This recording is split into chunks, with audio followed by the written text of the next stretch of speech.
The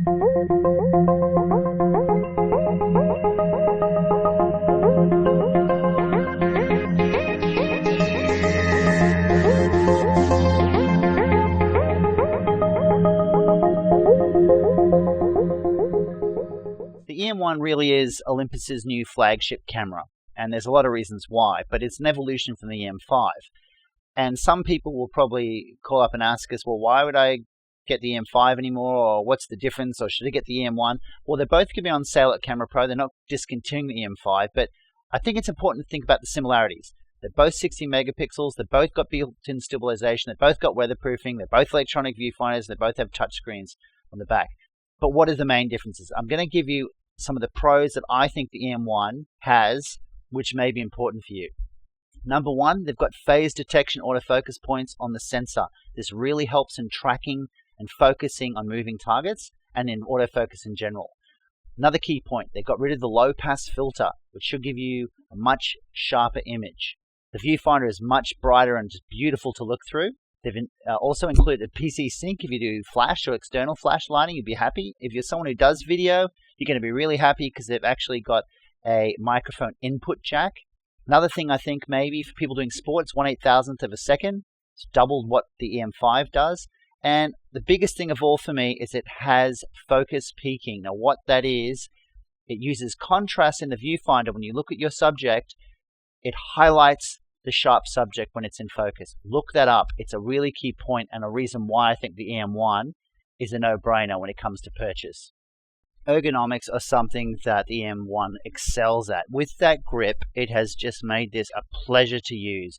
I love the two dials at the front and the back. It's like using my old Nikon, like my D600 that I use a lot. And it's kind of changed my view on smaller cameras. I've been using this now for only a couple of days and a couple of lenses on it, but you know, some of the lenses I'm using are a bit longer, and I've always found the balance in a lot of the 4/3 cameras just off, and I never liked them. But this is wonderful. It's a no-brainer. It totally wins in the ergonomic stakes of anything else I've used in this category. Importantly, I don't want people to dismiss the EM5 because that's still going to be on sale, as I said, and there is actually some pros.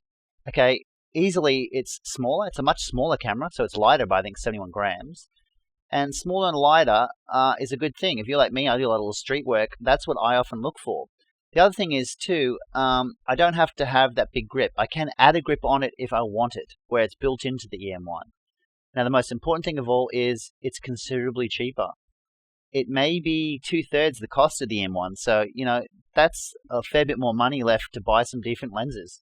The EM1 is all about customization and having control at your fingertips. They've thought about it. They have much more real estate on the top of the camera due to the grip. So let's take a look at that.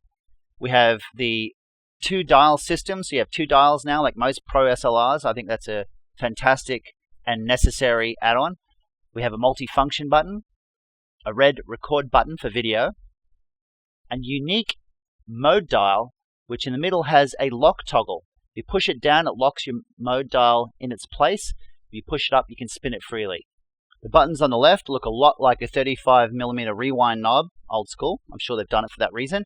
You have an on-off switch, and then two other buttons. One, I think natively, is a HDR, and the other one, I think, is autofocus. They're both customizable. Olympus are obviously aiming at the prosumer market. Companies like Nikon with the 7100 are a good camera to look at because on paper they're pretty much the same. And I think this is the customer that may think about the M1. So why should you? Well, I think if you're someone who just wants to take family snaps or go to the beach, go on a holiday, there's one key feature that outshines the Nikon. It's size. It's almost half the size and weight of a Nikon 7100. It's 500 grams with a battery.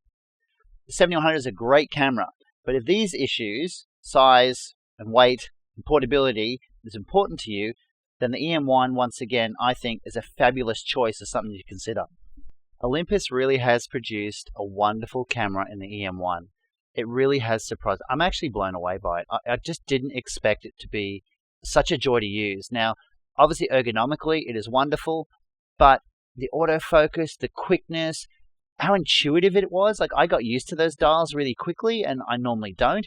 All those things came together for me in a way that I wasn't even thinking about them anymore. And I was just concentrating on my shooting. And that's all we really want. We want to just be able to get out on the street or wherever you are and just shoot, not think about it.